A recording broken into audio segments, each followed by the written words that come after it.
시청자 여러분 안녕하십니까? JTBC 아침 뉴스 시작합니다. 전북은 오늘 차차 맑아지겠습니다. 낮 최고 기온은 영상 10도에서 12도로 어제보다 조금 낮겠고 바람이 조금 강하게 불어 체감 기온은 더 낮겠습니다. 미세먼지는 오전 한때 나쁨 수준을 보인 뒤 오후에 해소되겠습니다. 내일은 대체로 맑겠습니다. 아침 최저 기온은 영하 5도에서 0도로 오늘보다 낮겠고 낮 최고 기온은 12도에서 14도로 오늘보다 조금 높겠습니다. 오늘 바다의 물결은 1에서 2.5m로 일겠습니다. 이번 주에는 대체로 맑은 날씨가 이어지다가 오는 토요일에 한 차례 비가 내리겠고 대체로 포근하겠습니다. 아버지와 함께 목욕탕에 간 8살 초등학생이 물에 빠져 숨졌습니다. 물을 빼던 탕에 들어갔다가 배수구에 발이 껴 변을 당했는데요. 목욕탕이 출입을 제한하거나 안전장치만 제대로 있었어도 막을 수 있는 인재였습니다. 정원희 기자입니다. 정읍의 한 목욕탕입니다. 그젯밤 10시쯤 8살 이모군은 아버지와 함께 이곳을 찾았습니다. 아버지가 몸을 씻는 사이 이군은 1m 깊이의 온탕에 들어갔다가 순식간에 배수구에 발이 꼈습니다. 영업 마감을 1시간가량 앞두고 직원이 미리 물을 빼기 위해 배수구를 열어놨기 때문입니다. 거센 수압 탓에 지름 8.5cm의 배수구에 허벅지까지 빨려 들어간 이군은 40여 분 만에 구조됐지만 결국 숨졌습니다. 그대로 발이 빨려 들어가면서 보내면 이제 막아붙은 거지. 근데 물이 들어가서 그 수압에 이제 빼도 안 빠져. 탕에 물을 뺄 때는 손님들을 모두 내보내야 하지만 목욕탕 측은 이를 지키지 않았습니다. 이 같은 사고를 막기 위해 배수구에 설치하는 안전 철망도 없었던 것으로 확인됐습니다. 종업원이 영업이 끝나는 시간에 손님이 없을 때 물을 빼든가 이 배수구에 안전 철판이 있었으면은 발이 안 빠졌을 판인데 지금 그것이 설치 안 된 상태에서 물이 배수구에 빠니까 경찰은 과실치사 혐의로 목욕탕 종업원 40살 김모 씨와 주인 56살 유모 씨를 불구속 입건했습니다. 어른들의 부주의가 또다시 소중한 어린 생명을 앗아가는 인재로 이어졌습니다. JTBC 뉴스 정원익입니다. 정든 고향을 2번이나 떠나야 했던 마을 사람들이 있습니다. 섬진강댐 상류에 있는 임실군 상운마을의 수몰민 얘긴데요. 섬진강댐 수위 정상화 사업으로 또 농경지가 물에 잠길 위기에 처하자 국민권익위가 중재에 나서 생계 대책을 마련하게 됐습니다. 하원호 기자의 보도입니다. 섬진강댐 상류에 있는 상운마을. 이 마을 주민들은 지난 1965년 섬진강댐 건설로 정든 고향을 버리고 이곳에 정착했습니다. 하지만 농사지을 땅도 마땅치 않았고 큰 비가 내릴 때마다 농경지로 써왔던 하천부지는 물론 살던 집까지 쑥대밭이 됐습니다. 이거 재산권 행사를 할 수 없는 땅이다 보니까 전혀 그런 피해 보상도 받지 못하고 그냥 울며 겨자 먹기식으로 변호사를. 여기에 댐 수위를 올리는 공사가 시작되면서 마을과 농경지는 다시 수몰 지역이 됐습니다. 홍수 피해를 입지 않도록 하천부지를 높여달라는 민원은 관계기관의 복잡한 이해관계에 얽혀 번번이 발목이 잡혔습니다. 결국 국민권익위원회가 중재에 나섰습니다. 임실군이 부지를 매입해 성토하고 익산구토청은 이 땅을 농경지로 쓸 수 있도록 실시 계획을 변경하기로 했습니다. 정부 정책으로 인해서 조금 소외됐던 이런 분들의 그 아픔들을 모든 관계기관이 서로 협력을 해서 또 이분들의 생계 대책을 마련해 줄 수 있는 좋은 기회가 된 거라고 생각됩니다. 특용 작물 재배단지 등 농경지를 제공해 수몰민들의 안정된 소득 기반을 만들어 가는데 최대한 지원하겠습니다.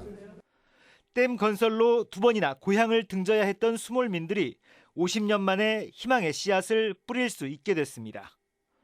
JTBC 뉴스 하원호입니다. 전주 안주 시내버스 노선이 개편된 지 한 달을 맞았습니다.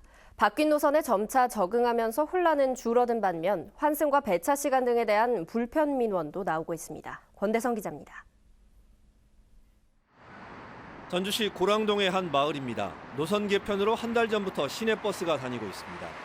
버스를 타려면 20분 이상 걸어가야 했던 불편이 사라졌습니다. 버스가 다니고 게 필요고 좋아요. 주민들 필요하고 여가 성계는 얼마나 좋아요. 요새는 한 번도 안 다 있어. 60년 만에 노선이 바뀐 지 한 달째. 노선이 새로 생긴 지역 주민들은 만족스러운 반응입니다. 노선이 바뀌거나 사라진 것에 따른 혼란과 혼선도 처음보다는 많이 줄었습니다. 그래도 노선 개편 뒤 전주시에는 500건의 민원이 접수됐습니다. 시간표 민원이 절반으로 전주시는 지난 15일 민원이 집중된 22개 노선의 시간표 등을 소폭 조정했습니다.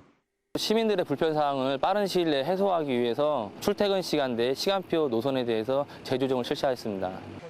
지선제가 도입된 완주 2서와 3내 등 환승이 불가피해진 지역에서는 예상대로 노인층을 중심으로 불편하다는 목소리가 줄지 않고 있습니다. 불편하죠. 노인들은 차 번호도 후딱후딱 못 보고 알도 못 하고. 전주시는 수익금과 이용객 수 같은 자료가 다음 달쯤 나오면 노선 개편 효과를 객관적으로 분석할 계획입니다. 또한 추가 노선은 버스 대수를 늘려야 해결될 것으로 보고 대책을 검토하기로 했습니다. JTB 뉴스 권대성입니다. 전주 효천지구의 고분양가 논란이 끊이지 않는 가운데 우미건설이 분양가를 900만 원대 초로 낮춘 입주자 모집 공고를 제출했습니다. 전주시는 여전히 분양가가 높다며 900만 원대의 상징성을 고려해 추가 인하를 다시 권고하기로 했습니다. 이승환 기자가 보도합니다. 우미건설이 입주자 모집 공고를 승인해달라며 전주시에 관련 서류를 제출했습니다. 관심을 모았던 3.3제곱미터당 분양가는 917만 원. 당초 1,024만 원에서 960만 원으로 낮춘 뒤 추가 인하는 어렵다는 입장이었지만 청약 절차가 임박한 데 따른 것으로 보입니다. 하지만 여전히 전주 지역의 분양가 최고가로 기록되어 있는 889만 원보다 30만 원 가까이 높습니다. 이 같은 금액이 최종 확정된다면 전용 면적 84제곱미터의 기본형 순수 분양가만으로도 3억 원을 넘어서게 됩니다. 사업비와 땅값 등을 고려해 전주시의회 이미숙 의원이 제시한 830만 원, 또 공인중개사협회 전북지부가 상한선으로 판단한 867만 원보다도 훨씬 높습니다.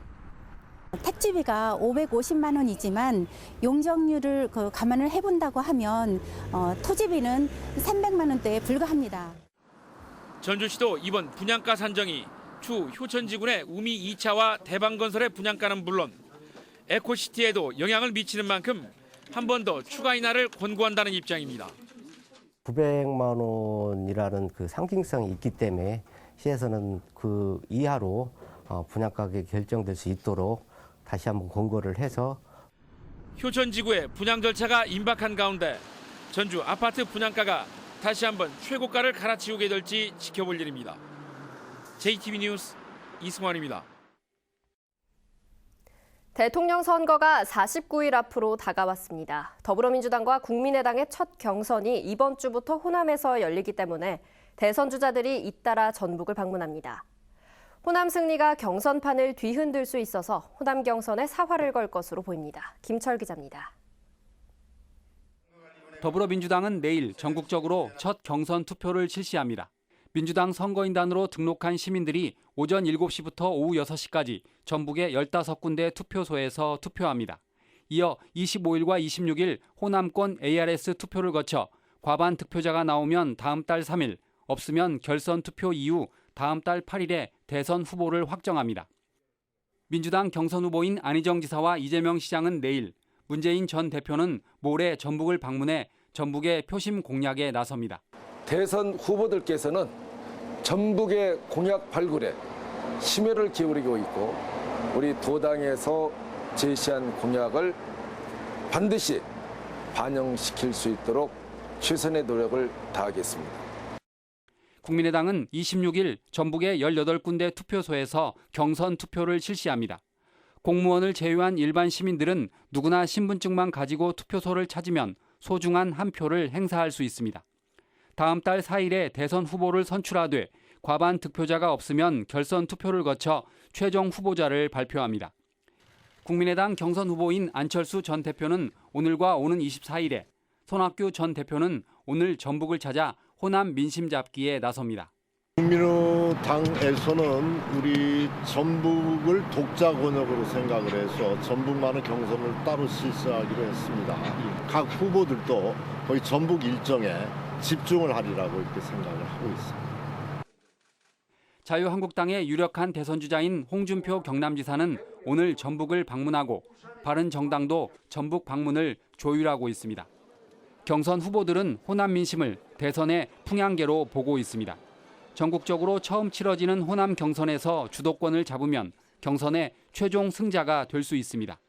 지난 2002년 노무현 후보는 호남 경선에서 거센 바람을 일으킨 뒤 꿈에도 그리던 대통령이 됐습니다.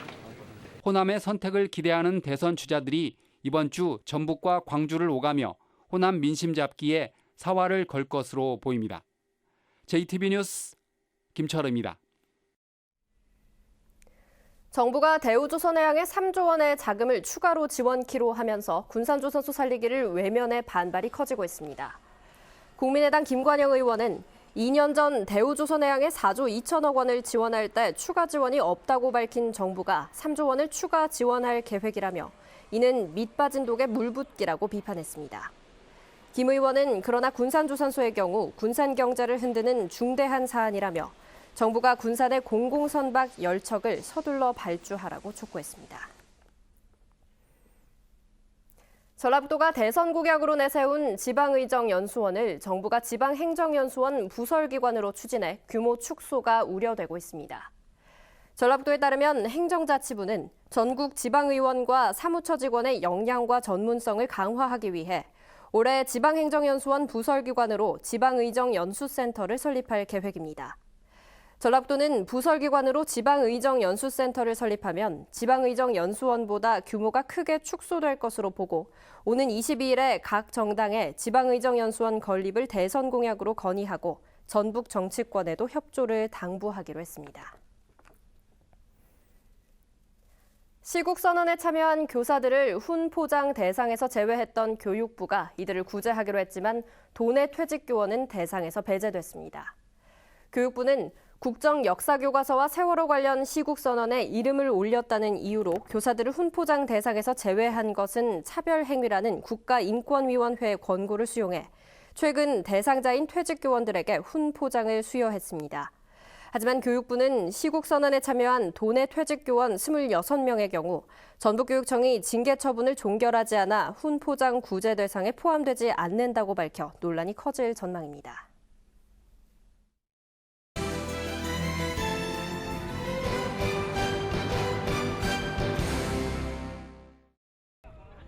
군산 선유도의 명물인 선유 짚라인이 봄을 맞아 다시 운영을 시작했습니다. 군산시는 안전을 위해 짚라인 도착지의 충격 완화를 위한 안전 스피링을 설치했고 인명구조 자격증을 가진 안전요원을 배치했습니다. 완주군이 산업단지에서 발생하는 악취 문제를 해결하기 위해 산업단지 인근 주민과 회사 관계자 등 24명으로 민간협의체를 구성했습니다. 민간협의체는 앞으로 악취 발생 원인을 조사하고 악취를 줄이는 개선 방안을 찾는 역할을 하게 됩니다.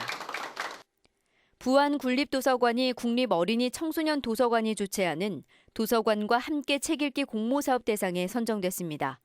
부안군립도서관은 어린이 청소년 도서관으로부터 지원을 받아 다양한 독서 프로그램을 운영할 계획입니다.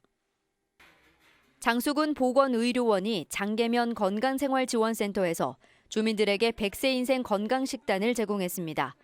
100세 인생 건강식단은 장수군이 주민의 건강을 위해 나이에 맞는 식품 조리 방법 등을 적은 식단입니다.